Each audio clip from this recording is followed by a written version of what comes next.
ओम नमः शिवाय। श्री शिव महापुराण पढ़ने अथवा सुनने वाले के साथ ही साथ उसके पूरे कुल को भी मुक्ति मिलती है।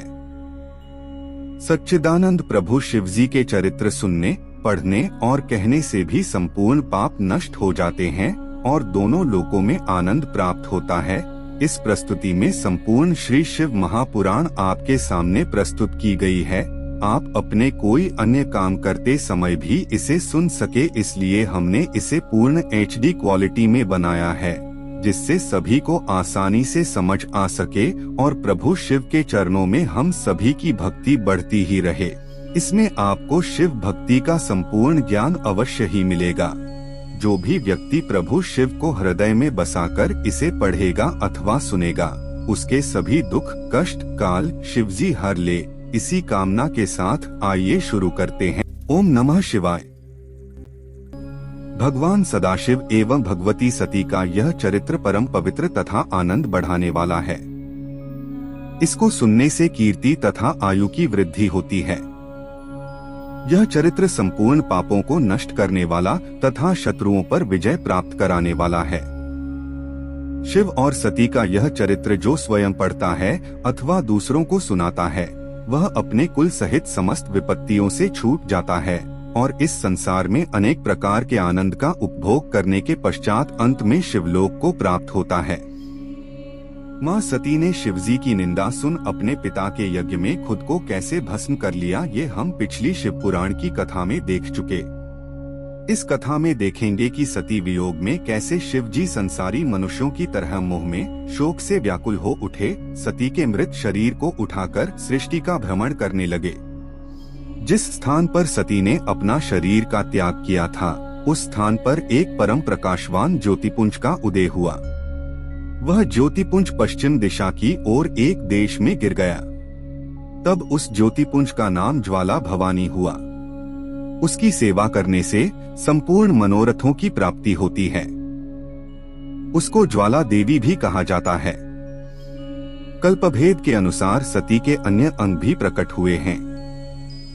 वे जहां जहां गिरे उन स्थानों की महिमा अलग अलग है। एक कल्प की कथा यह है कि जब सती जी ने दक्ष के यज्ञ में पहुंचकर अपना अपमान तथा शिवजी के निरादर को देखा तो वे अत्यंत क्रुद्ध हुई। उन्होंने अपनी माता के पास पहुंचकर उन्हें बहुत समझाते हुए कहा, हे माता, इस यज्ञस्थल में बहुत दुखदायी निंद्य कर्म हुआ है। मैं अब अवश्य ही अपने प्राणों को त्याग दूंगी, जिसके कारण सब लोगों को बहुत दुख उठाना पड़ेगा। मेरी मृत्यु के पश्चात शिवजी के गण बहुत उपद्रव मचाएंगे और कोई भी व्यक्ति बिना दंड पाए नहीं बचेगा। तदुपरांत शिवजी भी मेरे वियोग में बहुत दुखी होकर तीनों लोकों में भ्रमण करेंगे। इस प्रकार की भविष्यवाणी कर सती ने उस स्थान से चले जाना चाहा, परंतु उनकी माता तथा बहनों ने उन्हें रोक लिया। उस समय सती जी योग धारण कर अंतर्धान हो गईं और गंगा तट पर पहुंचकर स्नान करने के उपरांत नवीन वस्त्रों को धारण कर गंधमादन पर्वत पर जा पहुंची। वहां उन्होंने सर्वप्रथम शिवजी की पूजा की, तदुपरांत श्वास को ब्रह्मांड पर चढ़ाकर शरीर को त्याग परब्रह्म की ज्योति में लीन हो गईं। उस समय तीनों लाकों में भारी हाहाकार मच गया और एक ऐसा शब्द उत्पन्न हुआ जिसके कारण दैत्यों के घर नष्ट हो गए और देवता अत्यंत दुखी हुए। सती जी के साथ जो गण मंडप में गए थे, वे भी अत्यंत दुखी हुए। उनमें से कुछ तो आत्मघात करके मर गए और कुछ विभिन्न प्रकार के उपद्रव करने लगे। यह देखकर भृगु ऋषि ने अपनी मंत्र शक्ति द्वारा यज्ञ की रक्षा की। उस समय शिवगणों ने भगवान सदाशिव के समीप पहुंचकर सब वृत्तांत कह सुनाया और उनसे अपनी रक्षा की प्रार्थना की। उस समाचार को सुनकर शिवजी ने अत्यंत क्रोधित हो अपनी जटा को उखाड़ा और उसके द्वारा अनेक गणों को उत्पन्न किया। गणों की उस असंख्य सेना ने दक्ष के यज्ञ के मंडप पर धावा बोल दिया और यज्ञ को नष्ट भ्रष्ट कर डाला। सभी सभासदों को पूरा दंड देने के उपरांत जब वे शिवजी के पास पहुँचे, उस समय शिवजी का क्रोध तो अवश्य कुछ कम हो गया, परंतु सती का वियोग सहन करने में वे असमर्थ ही रहे। उसी दुख में व्याकुल होकर वे अपने गणों को साथ ले गंगा तट पर जा पहुँचे और जिस स्थान पर सती ने अपना शरीर त्यागा था, उस स्थान पर पहुंचकर वहां सती के शरीर को पड़ा देख मूर्छित तथा मोहित हो गए। कुछ देर पश्चात जब वे सचेत हुए तो वही सती का शरीर ऐसा दिखाई दिया मानी कोई श्रेष्ठ कमल खिला हुआ हो। उस स्वरूप को देखकर शिवजी फिर मूर्छित हो गए। इसी का आश्रय लेकर उन्होंने यह भी प्रदर्शित कर दिया कि मोह सब दुखों का मूल है। तुम इस संबंध में कोई संदेह मत करना। शिवजी की लीला अत्यंत विचित्र है। अस्तु कुछ देर पश्चात जब शिवजी को चेतना प्राप्त हुई तब वे अपने को निपट अभागा अनुमान कर अघोर और निर्बल हो गए तथा किसी भी प्रकार संतोष धारण न करके जोर जोर से रोने चिल्लाने लगे।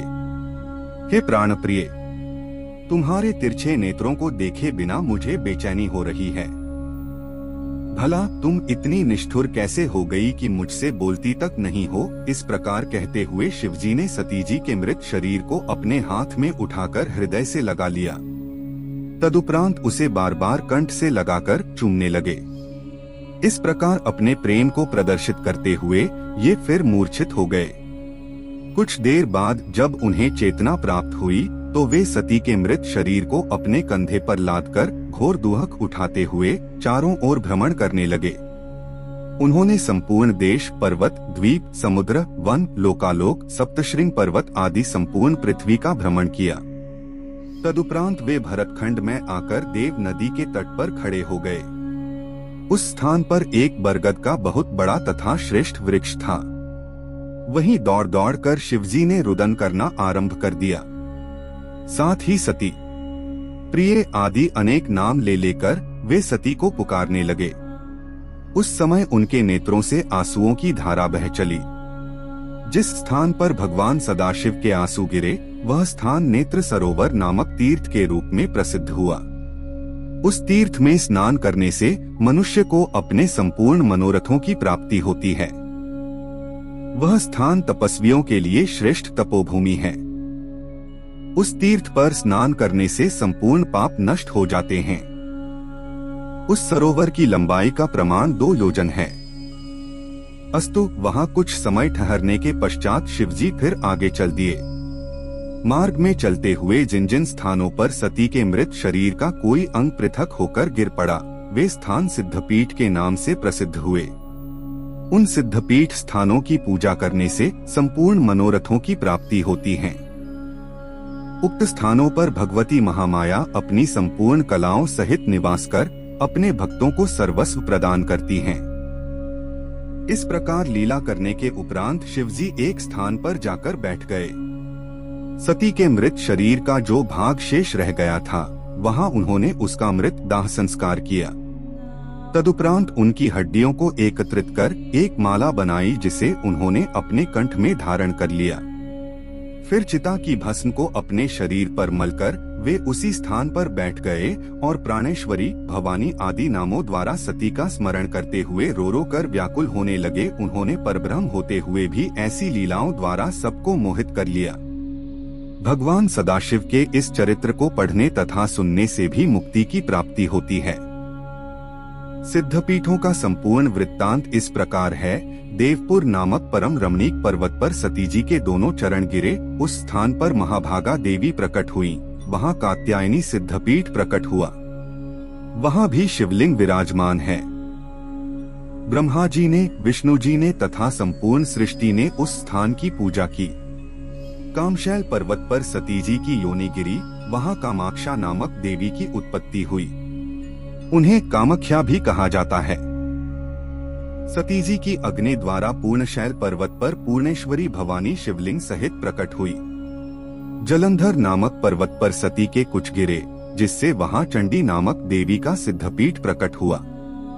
गंगा जी के तट पर भी सती जी का एक अंग कटकर गिरा जिससे उस स्थान पर वागीश्वरी देवी का आविर्भाव हुआ। इसी प्रकार सती जी के अंग प्रत्यंगों के गिरने पर बहुत से सिद्धपीठ प्रकट हुए। उन सभी स्थानों पर शिवलिंग भी स्थापित हुए हैं।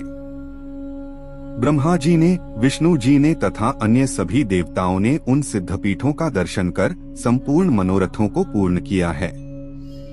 जो व्यक्ति इन सिद्धपीठों का पूजन करता है उसकी सभी अभिलाषाएं पूरी होती हैं। शिवजी ने सांसारिक मनुष्यों के विशेष उपकार के लिए यह लीलाएं की हैं, क्योंकि वे अपने भक्तों को मुक्ति प्रदान करने वाले हैं।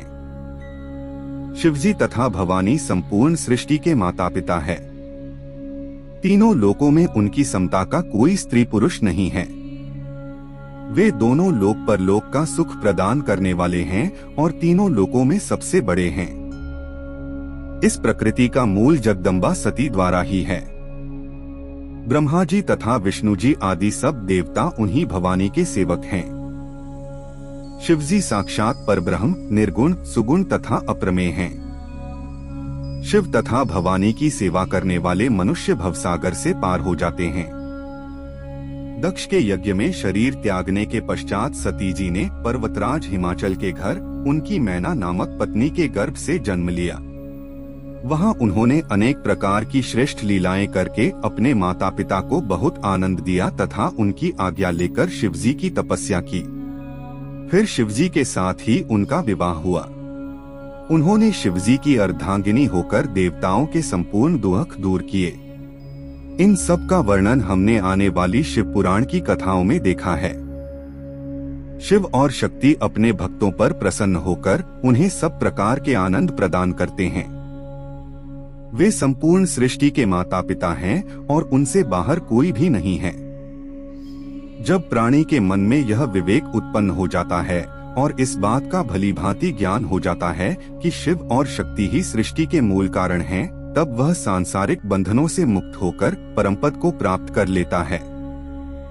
ब्रह्मा जी उन्हीं की कृपा प्राप्त करके सृष्टि को उत्पन्न करते हैं और उन्हीं की शक्ति पाकर विष्णु जी संसार का पालन करते हैं। उन शिव और शक्ति को ब्रह्मा जी, विष्णु जी तथा सनकादिक भी भली भांति नहीं जान सके हैं। केवल अपनी बुद्धि के अनुसार ही सब उनकी महिमा का थोड़ा बहुत वर्णन कर लिया करते हैं। भगवान सदाशिव एवं भगवती सती का यह चरित्र परम पवित्र तथा आनंद बढ़ाने वाला है। इसको सुनने से कीर्ति तथा आयु की वृद्धि होती है। यह चरित्र संपूर्ण पापों को नष्ट करने वाला तथा शत्रुओं पर विजय प्राप्त कराने वाला है। शिव और सती का यह चरित्र जो स्वयं पढ़ता है अथवा दूसरों को सुनाता है, वह अपने कुल सहित समस्त विपत्तियों से छूट जाता है और इस संसार में अनेक प्रकार के आनंद का उपभोग करने के पश्चात अंत में शिवलोक को प्राप्त होता है। ओम नमः शिवाय। शिव महापुराण की इस कथा में जानेंगे कि कैसे शिवजी के अंश से मंगल ग्रह की उत्पत्ति हुई। शिवजी के इस पवित्र चरित्र को सुनने अथवा कहने से धन, संतान तथा सुख की प्राप्ति होती है एवं संपूर्ण प्रकार के रोग नष्ट हो जाते हैं। सती जी ने जिस यज्ञ में खुद को भस्म कर लिया, वहां पर सभी को उचित दंड देकर जब कैलाश पर्वत पर पहुंचकर शिवजी ने सती जी का स्मरण किया और वीरभद्र आदि गणों के सम्मुख सती जी की महिमा का विविध प्रकार से वर्णन किया। उन्होंने सांसारिक मनुष्यों को कामदेव की महिमा दिखाने के लिए सती जी के वियोग में शोक प्रकट करते हुए अनेक प्रकार के चरित्र दिखाए। तदुपरांत वे बहुत समय तक एक ही आसन पर बैठकर ध्यानमग्न हो गए। जब उन्होंने बहुत दिनों बाद उस समाधि का त्याग किया, उस समय उनके ललाट से कुछ पसीना पृथ्वी पर गिर पड़ा। उसके द्वारा एक परम तेजस्वी पुरुष की उत्पत्ति हुई। उस पुरुष के 4 हाथ थे। वह लाल वर्ण वाला, अपने कंठ में माला पहने तथा अत्यंत शक्तिशाली था। उत्पन्न होते ही वह बालकों के समान रोने लगा। उसे देखकर पृथ्वी ने अपने मन में यह विचार किया कि इस बालक का पालन पोषण मुझे करना चाहिए, क्योंकि यह परम तेजस्वी प्रतीत होता है। शिवजी की अर्धांगिनी सती जी अपना शरीर त्याग चुकी हैं, अतः अब मेरे अतिरिक्त इसका पालन करने वाला और कौन है? यह मेरे ऊपर उत्पन्न हुआ है, इसलिए मैं इसकी माता के समान हूँ और माता के समान ही मुझे इसका पालन पोषण करना चाहिए। यदि मैं स्त्री रूप धरकर इसका पालन नहीं करूंगी तो शिवजी मुझे अवश्य ही दंड देंगे। यह निश्चय कर पृथ्वी ने अपना स्वरूप स्त्रियों के समान बनाया। पृथ्वी का वह स्वरूप अत्यंत सुंदर तथा पवित्र था। उसे देखकर यह प्रतीत होता था मानो कामदेव की पत्नी रति ने दूसरा अवतार ग्रहण किया हो अथवा भगवान विष्णु ने फिर से मोहिनी रूप धारण कर लिया हो। ऐसा सुंदर स्वरूप बनाकर पृथ्वी उस बालक के समीप जा पहुंची और उसे अपनी गोद में उठाकर तथा अपने स्तनों को उसके मुख से लगाकर दूध पिलाने लगी। वह बार बार उसे देखकर हंसती और उसका मुख चूमती थी। शिवजी ने जब पृथ्वी को इस रूप में देखा तो वे उसकी अभिलाषा जानकर मुस्कुरा पड़े। फिर उसे संबोधित करते हुए बोले, हे पृथ्वी, तुम्हारा बड़ा भाग्य है जो हमारा पुत्र तुम्हें दिखाई दिया।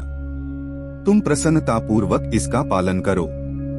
यद्यपि यह बालक हमारे पसीने से उत्पन्न हुआ है तो भी यह तुम्हारे नाम से प्रसिद्ध होगा, अर्थात सब लोग इसे भौम कहकर पुकारेंगे। यह बालक तुम्हें अत्यंत सुख प्रदान करेगा। इस प्रकार पृथ्वी से कहकर जब शिवजी ने उस बालक की ओर देखा तो उनके हृदय का शोक कुछ घट गया। तदुपरांत पृथ्वी उस बालक को लेकर अपने घर लौट गई और प्रसन्नता पूर्वक उसका पालन पोषण करने लगी। वह भौम नामक बालक शरदकाल की रात्रि के समान निरंतर वृद्धि को प्राप्त होने लगा। जब वह बड़ा हुआ तो शिवजी का पूजन करने के निमित्त मधुवन में जा पहुंचा और अत्यंत भक्तिपूर्वक शिवजी की पूजा करने लगा। उसने ग्रीष्म ऋतु में अग्नि सुलगाकर तथा शीत ऋतु में जल में बैठकर शिवजी की पूजा की। 3 करोड़ शिवलिंगों की स्थापना करके उसने श्रेष्ठ व्रत तथा नियमों द्वारा उनका पूजन किया। इस प्रकार कठिन तपस्या करने के उपरांत जब वह एक स्थान पर निश्चिंत होकर बैठा, उस समय शिवजी ने अत्यंत प्रसन्न होकर उसे अपने दर्शन प्रदान किए। शिवजी के दर्शन प्राप्त कर भौम ने सर्वप्रथम अत्यंत कठिन शब्दावली में रचित उनकी स्तुति की। तदुपरांत यह कहा, प्रभो, मैं स्वयं आपसे कुछ नहीं मांगना चाहता, अस्तु आप मेरे लिए जो भी उचित समझे वह वरदान देने की कृपा करें। यह सुनकर शिवजी अत्यंत प्रसन्न होकर बोले, हे भौम, तुम्हारी बुद्धि को धन्य है, तुम मेरी आराधना द्वारा भक्तिपद को प्राप्त कर चुके हो। अब मेरी कृपा से तुम पवित्र मंगल ग्रह के रूप में प्रसिद्ध होगे और तुम्हारा स्थान सूर्यलोक से भी ऊपर होगा। तुम्हें सब प्रकार के आनंद और प्रसन्नता की प्राप्ति होगी। इतना कहकर शिवजी अंतर्धान हो गए। तब भौम भी अपने लोक को जाकर परिवार सहित आनंद करने लगा। शिवजी के इस पवित्र चरित्र को सुनने अथवा कहने से धन, संतान तथा सुख की प्राप्ति होती है एवं संपूर्ण प्रकार के रोग नष्ट हो जाते हैं। ओम नमः शिवाय। इस शिव महापुराण की कथा में जानेंगे माँ सती के दूसरे जन्म अर्थात माँ पार्वती के माता पिता पर्वतों के राजा हिमालय और मैना जी के विषय में। दक्ष यज्ञ में भस्म होने से पूर्व सती ने शिवजी से यह वरदान मांगा था कि मुझे आपके चरणों की भक्ति सदैव प्राप्त हो और आपकी प्रीति भी मेरे ऊपर कभी कम न हो। इतना कहकर उन्होंने अपने शरीर को भस्म कर दिया। तदुपरांत मैना के गर्भ से दूसरा जन्म लिया। उत्तर दिशा की ओर संपूर्ण पर्वतों का राजा हिमालय नामक एक पर्वत है। उसी हिमालय प्रदेश के एक देश में एक राजा राज्य करता था। उसके राज्य की शोभा का किसी भी प्रकार वर्णन नहीं किया जा सकता। वहाँ बिना तेल के ही दीपक जलते हैं और वहाँ के निवासी अपने घरों में देवदारू की लकड़ी जलाकर प्रकाश करते हैं। वहाँ की बर्फ पत्थर की शिला के समान कठोर होती है जिसके ऊपर लोग चलते हैं। यदि कोई छोटा मनुष्य भी वहाँ जा पहुँचता है तो वहाँ के निवासी उच्च पद वाले व्यक्ति भी उसका आदर तथा सम्मान करते हैं।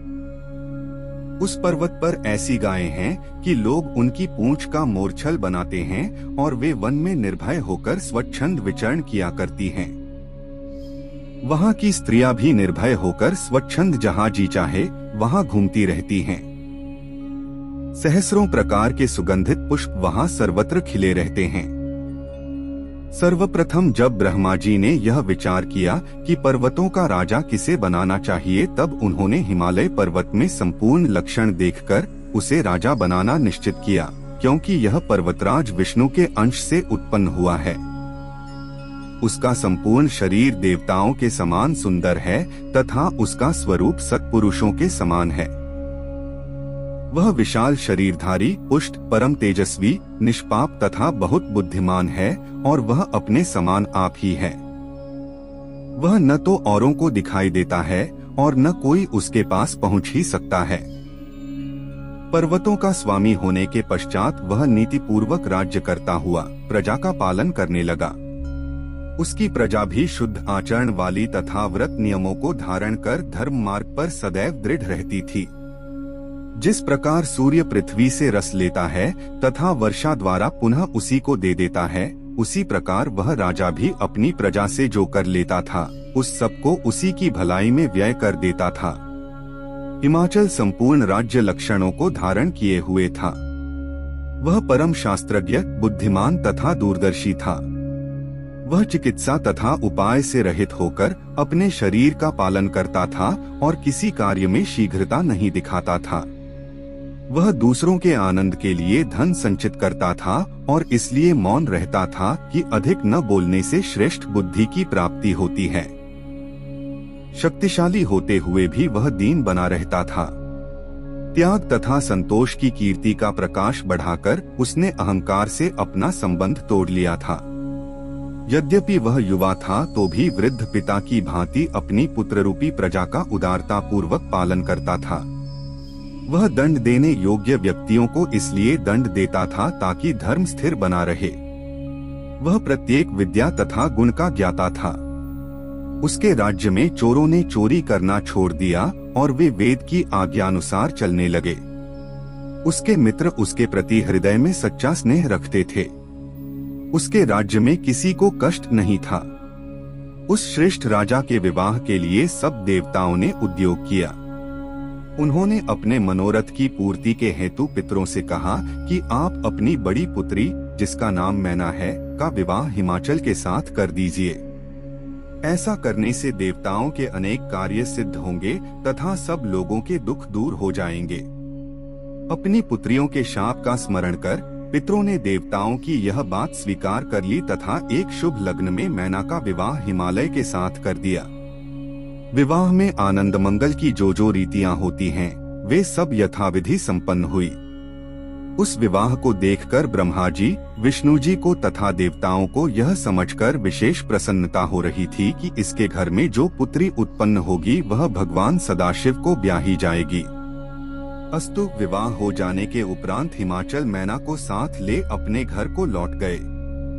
ब्रह्मा जी के पुत्र दक्ष प्रजापति ने सर्वप्रथम बहुत से पुत्र उत्पन्न किए, परंतु उनके द्वारा दक्ष को आनंद लाभ न हुआ, क्योंकि वे मुक्ति पाकर परमपद को जा पहुँचे।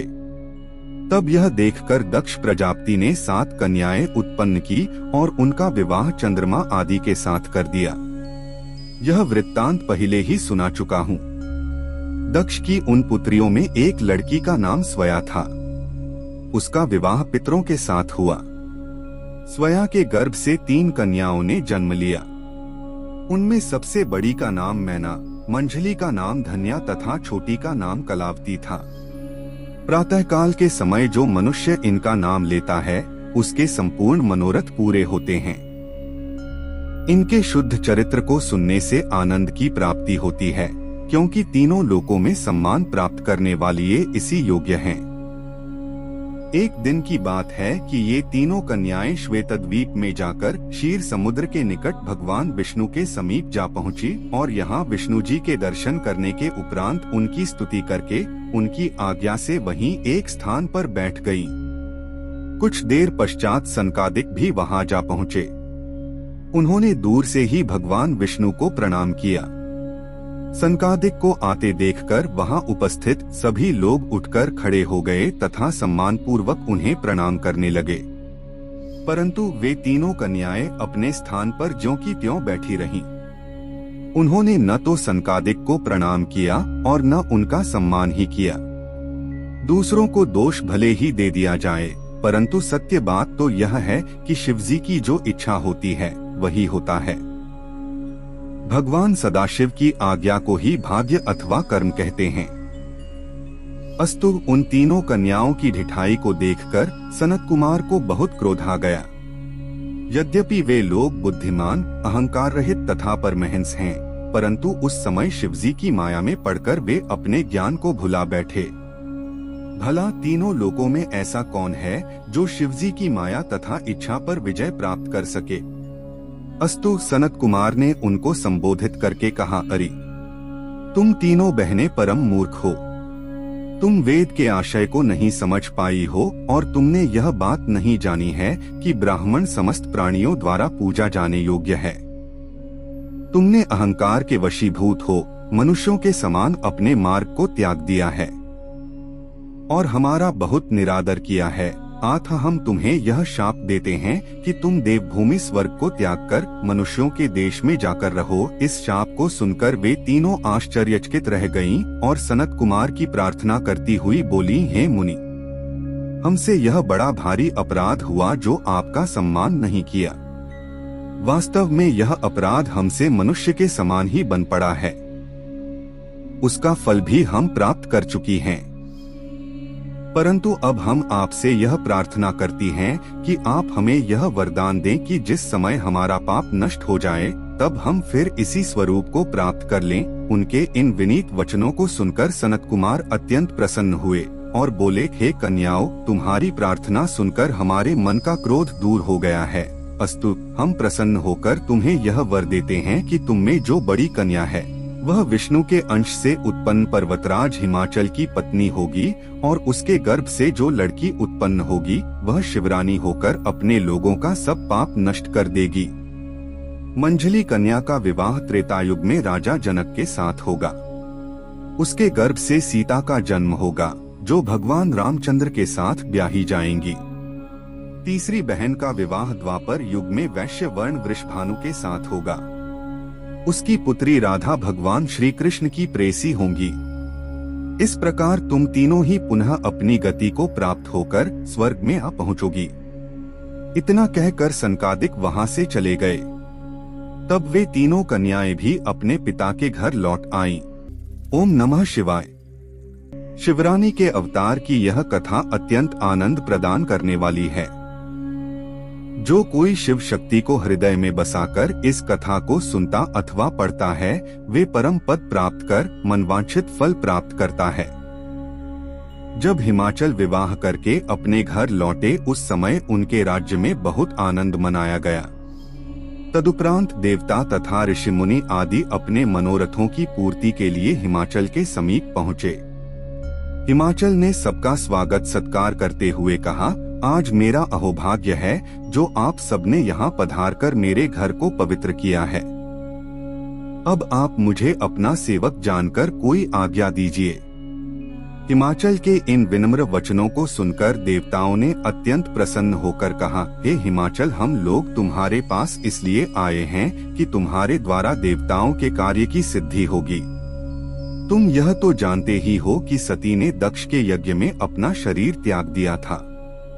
अस्तु, अब तुम ऐसा उपाय करो जिससे वे तुम्हारी कन्या बनकर पुनः जन्म लें। ऐसा करने से तुम्हें तो आनंद प्राप्त होगा ही, तीनों लोगों का भी कल्याण होगा। इस प्रकार हिमाचल को युक्ति बताने के उपरांत सब देवता भगवती जगदम्बा की शरण में गए और उनकी बहुत प्रकार से स्तुति प्रशंसा करने लगे। उस समय आदिशक्ति ने अपने पूर्ण स्वरूप को प्रकट कर उन्हें दर्शन दिया। ये भगवती श्रेष्ठ रथ पर विराजमान थीं और उनके शरीर से करोड़ों सूर्यों के समान प्रकाश निकल रहा था। जब देवता उनके तेजस्वी स्वरूप के तेज को सहन करने में असमर्थ हुए तब भगवती जगदम्बा ने कृपा करके उन्हें ऐसी शक्ति प्रदान की जिससे वे स्थिर रह सके। अस्तु, भगवती महामाया के प्रकट होने पर देवता तथा ऋषि मुनियों ने हाथ जोड़कर उनकी प्रार्थना करते हुए कहा, हे मातेश्वरी, आप सर्वश्रेष्ठ हैं। आपकी शरण में पहुँचे हुए जीव को कभी दुख प्राप्त नहीं होता।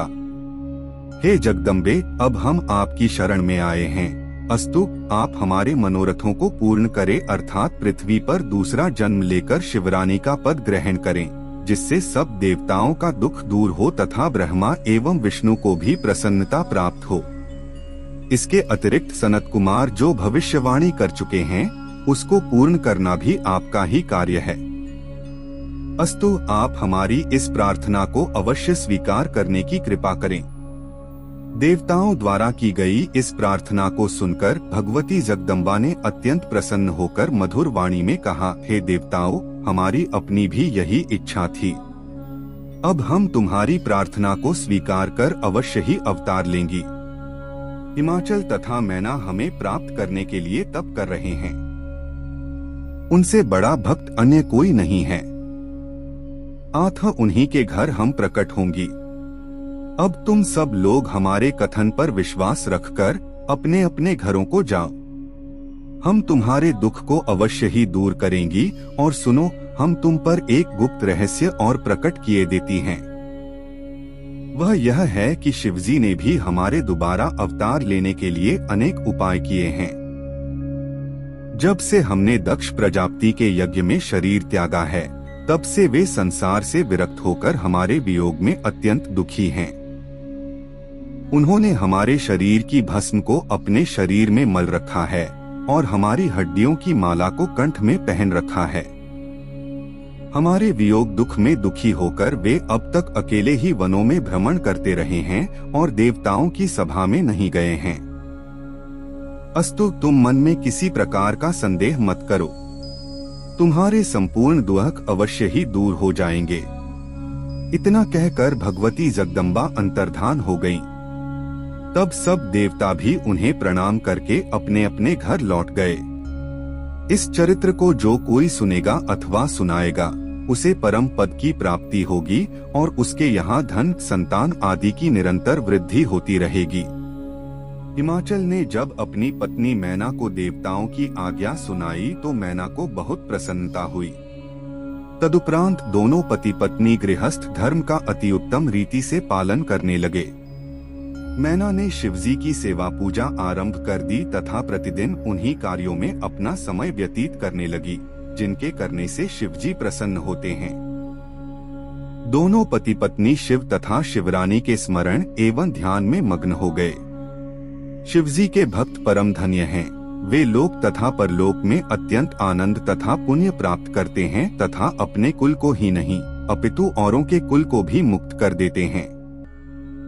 अस्तुत हिमाचल ने भगवती जगदम्बा की आराधना आरंभ की और मैना से भी यह कहा कि तुम अपनी तपस्या द्वारा आदिशक्ति तथा शिवजी को प्रसन्न करने का उपाय करो। इस प्रकार वे दोनों शिव तथा शक्ति की उपासना करने लगे। उन दोनों ने शिव तथा शक्ति की उपासना करने के अतिरिक्त अन्य सब कार्यों को भुला दिया। वे अष्टमी के दिन व्रत रखते तथा शिवजी का पूजन किया करते थे। श्रावण मास में शिव व्रत रखने के उपरांत उसकी पूर्णता के निमित्त गंगा तट पर बसे औषधप्रस्थ देश में जा पहुँचे। वहां उन्होंने शिवलिंग की स्थापना कर तपस्या करना आरंभ किया। उस तप की अवधि 20 वर्ष की थी। उस बीच में उन्होंने कभी अन्न जल ग्रहण किए और कभी केवल वायु का ही भक्षण करते हुए शिव तथा शक्ति का विधिवत पूजन किया। जब वह तपस्या पूर्ण हुई, तब भगवती उमा ने प्रकट होकर उन्हें अपना दर्शन देकर कृतार्थ किया। उनका शरीर सजल मेघ के समान श्रेष्ठ श्याम वर्ण था तथा 8 हाथ और 3 आंखें थीं। वे सब प्रकार के वस्त्राभूषणों से अलंकृत थीं। तब उन भगवती ने प्रकट होकर मैना से कहा, हे मैना, तुम अपने मनोरथ को प्रकट कर जो चाहो मांग लो। जब मैना ने अपने नेत्र खोलकर भगवती जगदम्बा के स्वरूप को देखा तो उसे अत्यंत प्रसन्नता हुई। उसने हाथ जोड़कर कहा, हे माता, मेरे धन्य भाग्य है जो मुझे आज आपके दर्शन प्राप्त करने का यह सौभाग्य प्राप्त हुआ है। मैं इस समय आपकी कुछ स्तुति करना चाहती हूँ, परंतु हे माता, न तो मुझे ज्ञान ही है और न मैं विद्या ही जानती हूँ जिससे अपनी इस अभिलाषा को पूर्ण कर सकूं। यह सुनकर भगवती महामाया ने मैना के शरीर से अपने हाथ का स्पर्श करा दिया, जिसके कारण उसे उसी समय श्रेष्ठ ज्ञान की प्राप्ति हुई। तब वह अत्यंत प्रेम मग्न होकर अपनी आंखों से अश्रुवर्षा करने लगी। उस समय उसने ऐसे कठिन शब्दों से युक्त श्रेष्ठ पदावली में जगदम्बा की स्तुति की, जिसे बड़े बड़े विद्वान भी अच्छी तरह नहीं समझ सके। उस स्तुति को सुनकर भगवती ने कहा, हे मैना, जो व्यक्ति इस स्तुति को सुनेगा अथवा पढ़ेगा, वह अपने संपूर्ण मनोरथों को प्राप्त करेगा तथा संसार में स्त्री, पुत्र, धन आदि प्राप्त करके अंत में मेरे लोक में आएगा। भगवती महामाया के इन कृपापूर्ण वचनों को सुनकर मैना ने हाथ जोड़कर कहा, हे मातेश्वरी, तीनों लोकों में ऐसी कौन सी वस्तु है जिसे आप न दे सकती हो?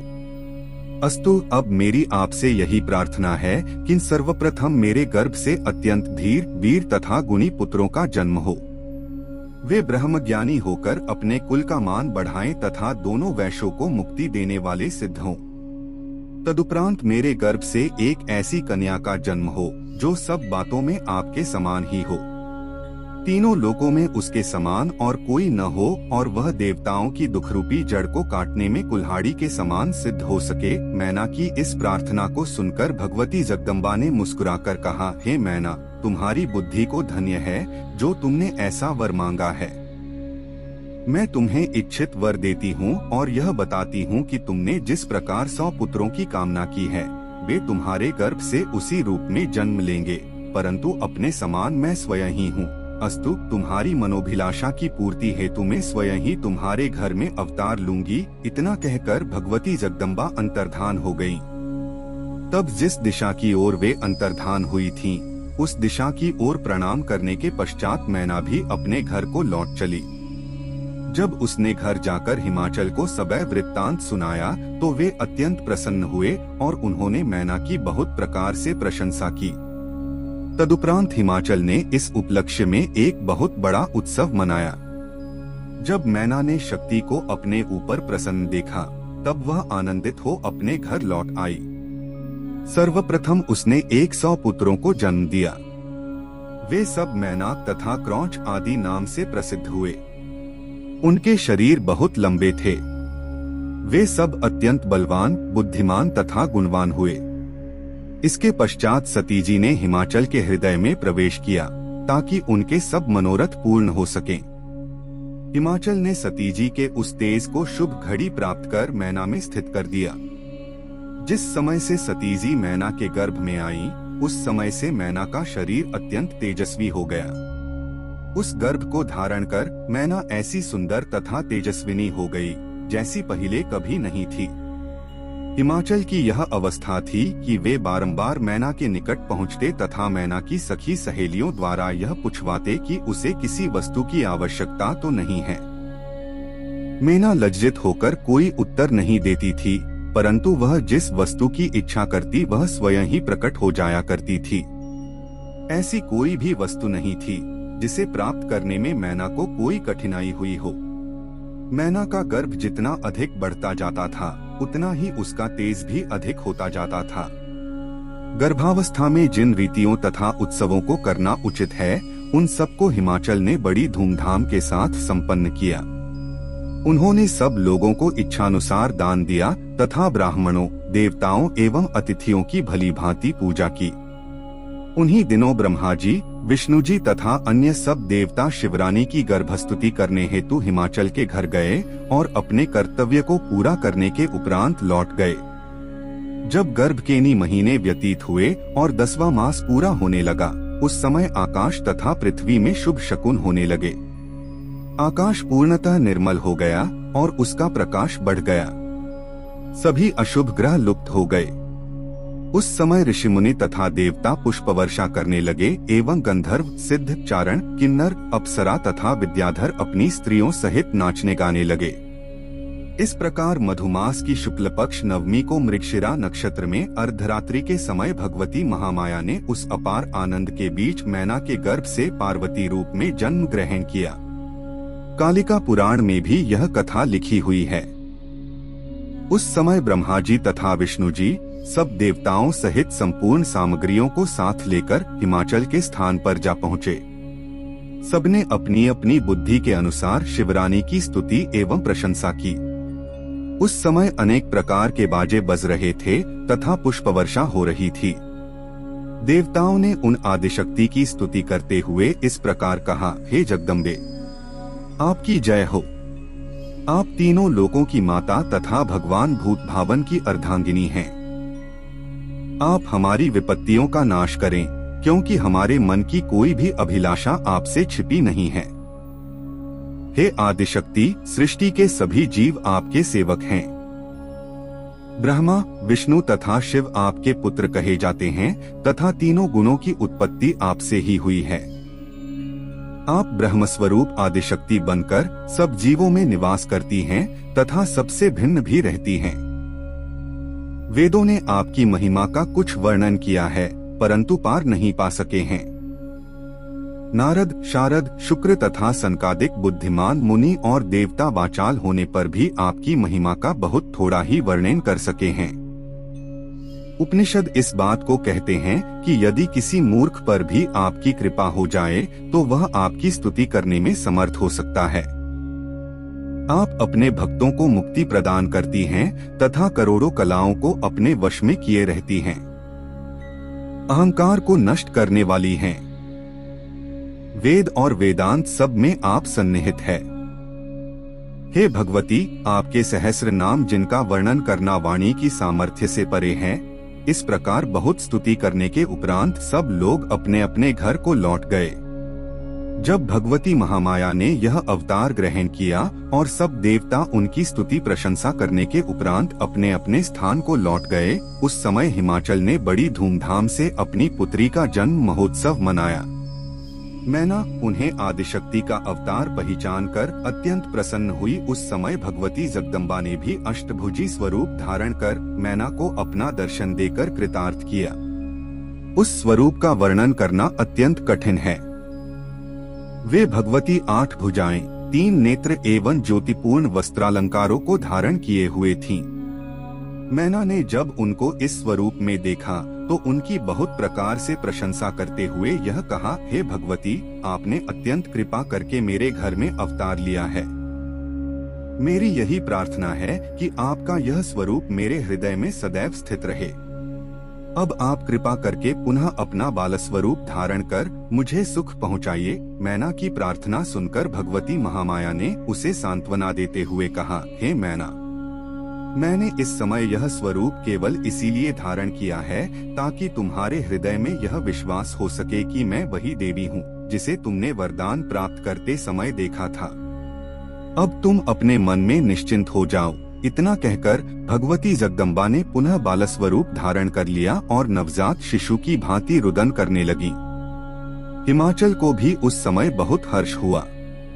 तदुपरांत पुरोहित, गुरु, ब्राह्मण तथा ऋषि मुनियों को साथ लेकर घर के भीतर पहुँचे। नगर की सब स्त्रियां भी उस समय अपना अपना श्रृंगार कर बधाई देने के लिए मैना के समीप आ पहुंची। हिमाचल ने रीतिपूर्वक संपूर्ण संस्कारों को संपन्न किया। तदुपरांत ब्राह्मणों ने उस कन्या का नाम गिरिजा, काली आदि रखे।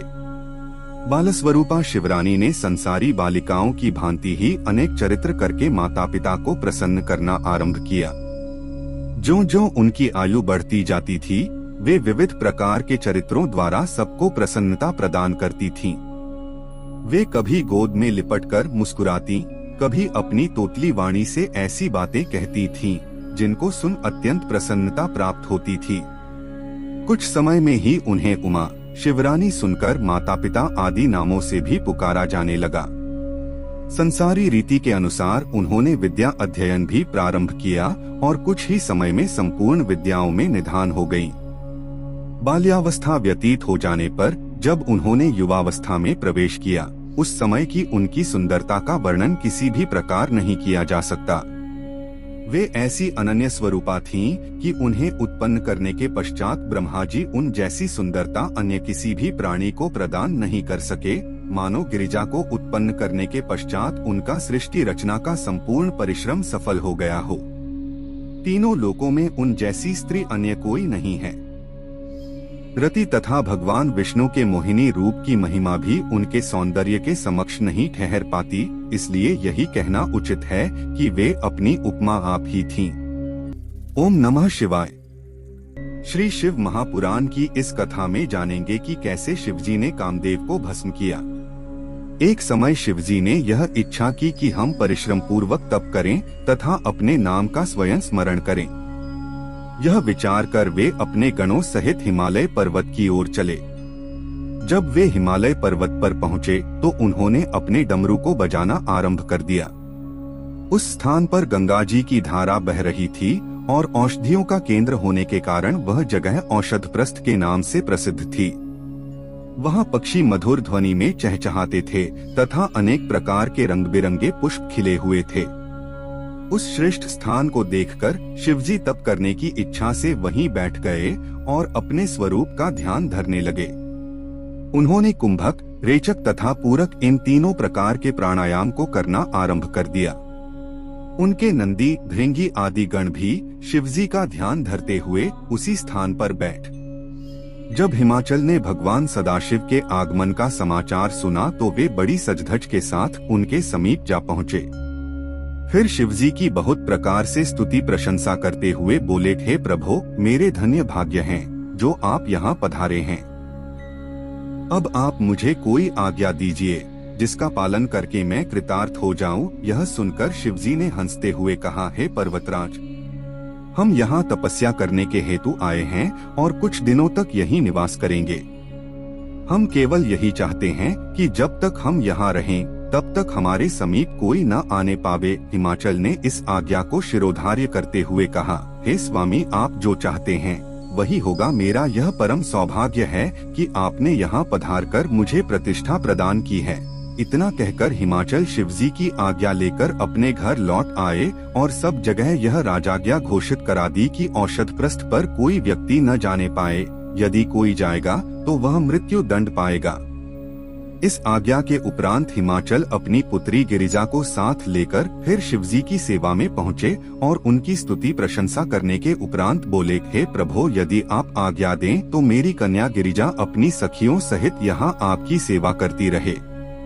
हिमाचल की प्रार्थना सुनकर शिवजी ने गिरिजा को सिर से पांव तक देखने के उपरांत विचार किया कि श्रेष्ठ कार्यों में स्त्री बाधा स्वरूप आ खड़ी होती है, इसलिए उत्तम कार्य करते समय स्त्री को पास रखने का निषेध किया गया है। कामदेव का उत्तम शस्त्र स्त्री को ही कहा गया है, इसीलिए बुद्धिमानों ने स्त्री को महारोग के समान कहा है। यह विचार कर शिवजी ने हिमाचल से कहा, हे राजन, हम तपस्वियों का स्त्री के साथ रहना शुभ नहीं है। स्त्री तप को भ्रष्ट कर डालती है, अतः हमें गिरिजा का यहाँ रहना स्वीकार नहीं है। शिवजी के मुख से यह वचन सुनकर हिमाचल आश्चर्यचकित रह गया, परंतु गिरिजा ने शिवजी को संबोधित कर कुछ बातें कहीं। गिरिजा ने कहा, हे तपस्वी, आपका मत यह है कि पुरुष प्रकृति से पृथक रहता है, परंतु मैं कहती हूँ कि प्रकृति के बिना पुरुष कभी नहीं ठहर सकता।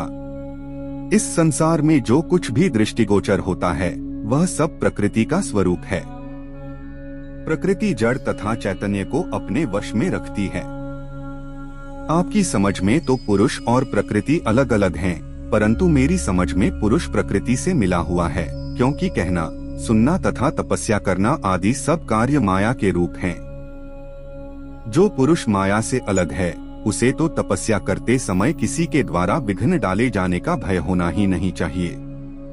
गिरिजा के ऐसे वचन सुनकर शिवजी बोले, हे गिरिजे, तुम्हारी यह बुद्धि केवल अपने मन से उत्पन्न की हुई है, जिसे केवल आनुमानिक ही कहा जा सकता है। तुम्हें यह जान लेना चाहिए कि ब्रह्मा सबसे श्रेष्ठ है। माया कभी स्वाधीन नहीं है, क्योंकि वह जड़ होती है। यदि तुम्हें ऐसा अहंकार है कि माया और ब्रह्मा एक दूसरे से अलग नहीं रह सकते तो तुम ब्रह्मा को रोक क्यों नहीं लेती हो। इतना कहकर शिवजी चुप हो गए।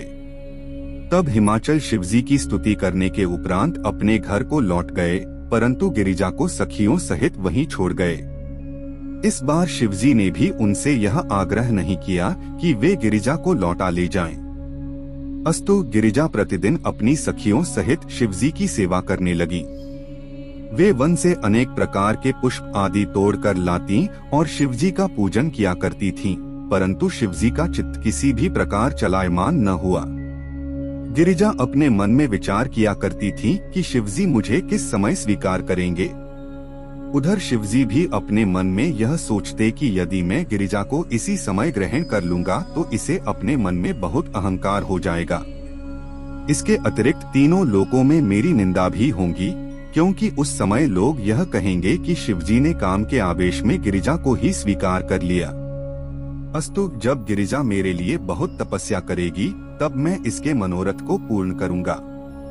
यह निश्चय कर शिवजी ध्यान में मग्न हो गए। उसी समय तारेक नामक दैत्य के द्वारा दोहखी होकर सब देवता ब्रह्मा जी के शरण में आए। देवताओं की प्रार्थना सुनकर उन्होंने उन्हें उत्तर दिया, है देवताओं, तारक ने शिवजी से ऐसा वरदान प्राप्त किया है कि उसे शिवजी के अतिरिक्त और कोई नहीं मार सकेगा। यदि शिवजी के वीर्य से कोई पुत्र उत्पन्न हो तो वह भी तारक को मारने में समर्थ हो सकता है, क्योंकि पुत्र में पिता का तेज रहता है और उसे पिता का स्वरूप कहा जाता है। परंतु यह बात बहुत कठिन दिखाई देती है। इस समय शिवजी हिमाचल पर्वत पर तपस्या कर रहे हैं तथा गिरिजा अपनी सखियों सहित उनकी सेवा में संलग्न हैं। यदि किसी प्रकार वे दोनों परस्पर मिल जाएं तो पूर्ण हो सकता है। गिरिजा के बिना और किसी से तुम्हारा कार्य नहीं चलेगा। मैं तुम्हें एक उपाय बताता हूँ, तुम उसके अनुसार कार्य करो। वह उपाय तुम्हारा कार्य यह है कि तुम कामदेव को शिवजी के पास भेजो। वह शिवजी के मन में गिरिजा के प्रति स्नेह उत्पन्न करे। बस इतना होते ही सब कार्य स्वतः सिद्ध हो जाएंगे। यह बात सुनकर सब देवता बहुत स्तुति करते हुए अपने घर को चले गए। तदुपरांत इंद्र ने कामदेव को अपने समीप बुलाकर उससे कहा, हे कामदेव, तुम देवताओं के हितैषी तथा उनका सब कार्य सिद्ध करने वाले हो। अस्तु, ब्रह्मा जी ने जो उपाय बताया है उसके अनुसार कार्य सिद्ध करने के हेतु तुम शीघ्र तैयार हो जाओ। वीरों की परीक्षा युद्ध के समय ली जाती है, उदार लोगों को समय के अनुसार पहचाना जाता है। इसी प्रकार विपत्ति पड़ने पर मित्र तथा स्त्री की परीक्षा का अवसर होता है। अस्तु, इस अवसर पर मैं तुम्हारी मित्रता की परीक्षा लेना चाहता हूँ। इस कार्य में केवल मेरा ही स्वार्थ नहीं है, अपितु अन्य सब लोगों का भी हित है। इंद्र की बात सुनकर कामदेव ने उत्तर दिया, हे देवराज, मैं आपकी प्रत्येक आज्ञा का पालन करने को प्रस्तुत हूँ। कामदेव की इन बातों को सुनकर इंद्र ने अत्यंत प्रसन्न हो उसे अपने पास बैठाते हुए कहा, हे मनमथ, अब सुनो, तारक दैत्य ने शिवजी की तपस्या करके उनसे अमोघ वरदान प्राप्त किया है। उसने धर्म कर्म को नष्ट करके उस वरदान के बल पर देवताओं के संपूर्ण सुखों को छीन लिया है और उनके पद पर अपने साथी दैत्यों को प्रतिष्ठित कर दिया है।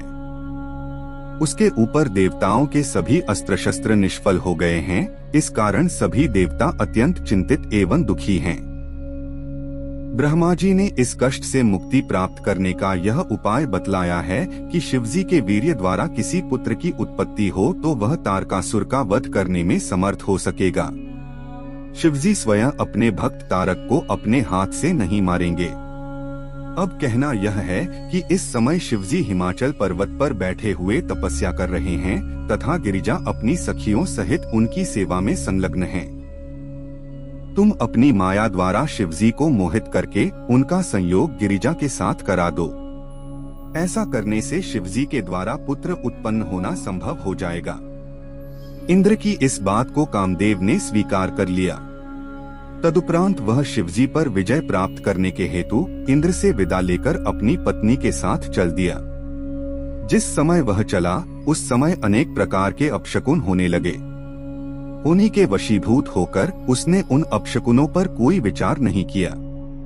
उसने वसंत आदि अपनी एक संपूर्ण सेना को एकत्र किया और अत्यंत अहंकार में भरकर शिवजी पर विजय प्राप्त करने के लिए हिमाचल पर्वत की ओर प्रस्थान किया।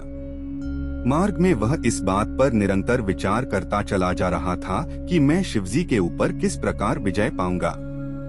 अस्तु, जब वह शिवजी के समीप पहुंचा उस समय उसने अपनी माया द्वारा सब ओर वसंत ऋतु को फैला दिया। वसंत ऋतु के फैलते ही उस स्थान पर चारों ओर रंग बिरंगे फूल खिल गए तथा लताओं ने प्रकट होकर वृक्षों से आलिंगन करना आरंभ कर दिया। अनेक प्रकार के पक्षी मीठे स्वरों में चहचहाने लगे। जिन लोगों को अपने ज्ञान का बड़ा अभिमान था वे भी कामदेव की माया में पड़े बिना न रहे। सबका तप और संयम नष्ट हो गया। चराचर जगत में ऐसा कोई भी प्राणी नहीं बचा जिसे कामदेव के बाणों ने घायल न किया हो। यद्यपि यह अवस्था एक मुहूर्त भर ही रही, परंतु इसी बीच सब लोगों का विवेक नष्ट हो गया। संपूर्ण संसार तो कामदेव के वशीभूत हुआ, परंतु शिवजी और उनके गणों पर कामदेव का कोई प्रभाव न पड़ी। जिस समय कामदेव शिवजी के पास पहुंचा उस समय उसका संपूर्ण बल नष्ट हो गया।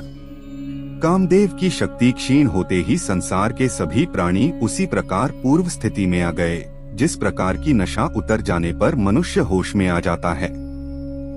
उस समय कामदेव अपने मन में इस प्रकार विचार करने लगा, मुझसे यह बड़ा अपराध हुआ जो मैं अपने अहंकार में भरकर शिवजी का चित्त दिगाने के लिए यहाँ चला आया। अब शिवजी के क्रोध से मेरी मृत्यु अवश्य ही होगी। यह विचार कर कामदेव कुछ समय तक तो चिंता में पड़ा रहा। अंत में उसने निश्चय किया कि परोपकार के लिए यदि मुझे प्राण भी त्याग देने पड़े तो वह शुभ ही है। साथ ही यदि मेरी मृत्यु शिवजी के द्वारा हुई तो मैं भी शिवगणों में गिना जाऊंगा। अस्तु, मुझे मृत्यु का भय त्याग कर देवताओं का कार्य सिद्ध करना चाहिए। यह निश्चय कर कामदेव ने पुनः अपनी शक्ति को प्रदर्शित किया और संपूर्ण संसार को पहले के ही समान फिर अपने वश में कर लिया। शिवजी ने यह दशा देखकर अपने मन को दृढ़ता पूर्वक वश में कर लिया और हठ योग साध कर बैठ गए। यह देखकर कामदेव अपने धनुष पर बाण चढ़ा शिवजी की बाईं ओर जा खड़ा हुआ। उस समय तपोभूमि में शिवजी के अतिरिक्त ऐसा और कोई नहीं था जिसे उसने मोहित न कर लिया हो। वह छिपकर समय की प्रतीक्षा करने लगा। अस्तु, जिस समय शिवजी अपना ध्यान छोड़कर आसन पर बैठे और गिरिजा पूजन की सामग्री लेकर उनके पास आई, उसी समय कामदेव ने उचित अवसर जानकर अपने बाण को कानों तक बींचकर शिवजी के हृदय पर छोड़ दिया। उसके लगते ही शिवजी के मन में प्रीति का अंकुर उत्पन्न हो गया। उस समय शिवजी भी कामदेव के वशीभूत हो मुस्कुराते हुए गिरिजा के सुंदर अंगों की प्रशंसा करने लगे और यह इच्छा प्रकट करने लगे कि गिरिजा का हाथ पकड़कर अपने पास खींच लिया जाए। उस समय गिरिजा नारी सुलभ लज्जा के कारण संकुचित हो कुछ पीछे की ओर हट गईं। यह दशा देखकर शिवजी ने अपने मन में विचार किया कि यह क्या कारण है जो हम इस स्त्री के द्वारा छले गए हैं। ऐसा कौन सा प्रतापी है जिसने हमें ऐसा आचरण करने के लिए विवश कर दिया। यह विचार कर ज्यों ही उन्होंने चारों ओर दृष्टि घुमाई त्यों ही उन्हें अपनी बाईं ओर एक वृक्ष की आड़ में छिपा हुआ कामदेव दिखाई दे गया। उस समय शिवजी के भयानक रूप को देखकर तीनों लोग कांपने लगे और यह प्रतीत होने लगा मानो अब प्रलय होने ही वाला है। अस्तु, शिवजी ने कामदेव पर क्रोधित हो जैसे ही अपने तीसरे नेत्र को खोला वैसे ही कामदेव जलकर भस्म हो गया। उस समय तीनों लोकों में हाहाकार मच गया। सभी देवता अत्यंत भयभीत, परम दुखी तथा दीन हो गए और अन्य व्यक्तियों को अत्यंत प्रसन्नता हुई। गिरिजा को भी अत्यंत आश्चर्य हुआ। उस समय उनके शरीर से बहुत पसीना छूटा और वे अपने सौंदर्य का अहंकार त्याग कर मूर्छित हो गईं। उनका कमल के समान मुख प्रभात कालीन चंद्रमा के समान तेजहीन हो गया। जब सखियों ने उनकी इस अवस्था को देखा तो वे गिरिजा का हाथ पकड़कर उनका उपचार करने लगी। तदुपरांत चेतना प्राप्त होने पर गिरिजा अत्यंत लज्जित हो अपने घर लौट आईं। इस घटना के उपरांत शिवजी भी हिमाचल पर्वत को छोड़कर अपने कैलाश पर्वत पर चले गए। शिवजी के चले जाने पर गिरिजा की यह दशा हुई कि वे हर समय शिवजी के चरित्रों का ध्यान करती हुई उन्हीं के स्मरण में संलग्न हो गईं। कामदेव की स्त्री रति ने जब अपने पति की मृत्यु को देखा तो वह बहुत प्रकार से विलाप कर उठी और अपने शरीर की सुधि बुद्धि को भुला बैठी थी। जब उसे कुछ चेतना प्राप्त हुई तब वह अपने पति के शव को संबोधित करती हुई इस प्रकार कहने लगी, हे स्वामी, मैंने आपको पहले भी बहुत समझाया था कि शिवजी के साथ वैर करना उचित नहीं है, परंतु आपने दूसरों के वश में पड़कर मेरी बात पर कोई ध्यान नहीं दिया। हे नाथ, आपने मुझसे कुछ भी नहीं कहा और मुझे त्याग कर अकेले ही शिवपुरी को चले गए। अब मैं अनाथ बनकर रह रही हूँ। इस प्रकार की बातें कहते हुए रति ने बहुत विलाप किया। ब्रह्मा जी, विष्णु जी तथा अन्य सभी देवता रति को साथ लेकर शिवजी की शरण में गए और उन्हें प्रणाम करके इस प्रकार स्तुति करने लगे, हे प्रभो, हम सब लोग शोकरूपी समुद्र में डूब रहे हैं, अंततः आप हमारा उद्धार करने की कृपा करें। प्रार्थना को सुनकर शिवजी ने प्रकट होकर दर्शन दिया। उस समय वे परमहंसों के समान स्वरूप धारण किए हुए थे। शिवजी ने प्रसन्न होकर सबको संबोधित करते हुए कहा, हे देवताओं, तुम सबने जो हमारी स्तुति की है उससे हम अत्यंत प्रसन्न हुए हैं। अब तुम जो चाहो वह हमसे मांग लो। हे प्रभो, आप हमारे मन की इच्छा को भली भांति जानते हैं, हम स्वयं आपसे क्या कहें। यह सुनकर शिवजी ने हंसते हुए कहा, हे देवताओं, हमने ब्रह्मा के शाप को सत्य करने के लिए ही कामदेव को भस्म किया है। अब हम तुम्हें यह वरदान देते हैं कि आज से कामदेव शरीर रहित होकर अतनु के नाम से संसार में प्रसिद्ध होगा और उसकी उत्पत्ति मन के द्वारा हुआ करेगी। उचित समय आने पर हम रति को उसका स्वरूप भी दिखा देंगे। तब वह हमारे पास इसी कैलाश पर्वत पर निवास किया करेगा। जब द्वापर युग में विष्णु का अवतार कृष्ण के रूप में होगा, तब कामदेव कृष्ण के पुत्र के रूप में जन्म लेगा। उस समय वह रति को पुनः प्राप्त कर लेगा। अब रति को उचित है कि वह उस समय के आने तक इंद्र के यहाँ जाकर रहे और अपने मन में किसी प्रकार का दुख न माने। वह बिना कोई परिश्रम किए अपने पति को पुनः प्राप्त कर लेगी। जब रुक्मिणी के गर्भ से पुत्र के रूप में कामदेव की उत्पत्ति होगी, उस समय इंद्र उसे उठा ले जाएंगे और समुद्र में डाल देंगे। वहाँ समुद्र में एक मछली को एक केवट अपने जाल में फंसा लेगा और उसे शंबर नामक एक असुर की भेंट कर देगा। जिस समय मछली का पेट फाड़ा जाएगा, उस समय कामदेव, जिसका नाम उस समय प्रद्युम्न प्रसिद्ध होगा, प्रकट होकर रति के पास गुप्त रूप से रहेगा। तदुपरांत वह बालक उस असुर को मारकर यहाँ चला आएगा। इतना कहकर शिवजी सबके देखते देखते अंतर्धान हो गए। फिर देवताओं ने भी रति को इंद्र के साथ कर दिया और अपने अपने स्थान को चले गए। ओम नमः शिवाय।